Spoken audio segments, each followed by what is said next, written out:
నిత్యావసర వస్తువులు అనేది చాలా అవసరం మనకి. అలాంటి దాని మీదే మనకి ఇప్పుడు ఇంపోర్ట్ ఛార్జెస్ పెరిగిపోయినాయి.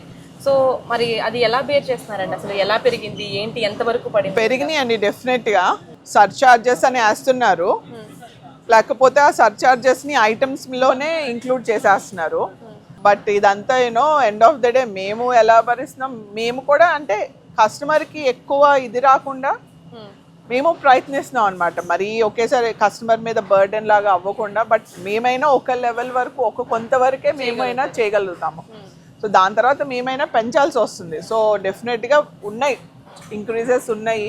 But we're trying to reduce or like వాటిని ఎంతవరకు సటిల్గా ఇది చేయాలనేదే చూస్తున్నాం. అంతేగాని ఓకే వెండర్స్ పెంచారు కదా అని మేము కూడా ఒక్కసారిగా వాటిని ఒకేసారి ఇది చేయకుండా we're trying to be subtle. Okay ఇది చేద్దాం, but next is coming Diwali sale వస్తుంది. ఎలా ఇది చేయగలం, దాంట్లో ఎలా ఇన్కార్పొరేట్ చేయగలం ఈ ప్రైసెస్ అనేదే మెయిన్ టాస్క్ అయ్యేలాగా ఉంది మాకు.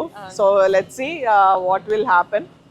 సో ప్రైసెస్ అనేది కొంచెం ఇబ్బందిగానే ఉంది. ఇప్పుడు ప్రైసెస్ ఎక్కువ రైస్ మీద చూసుకుంటే రైస్ చాలా కాస్ట్ పెరిగింది అన్నారు. అంటే పర్టికులర్ ఏమన్నా అంటే మీకు బాగా చేంజ్ వచ్చింది ఏంటి ఐటెంలో?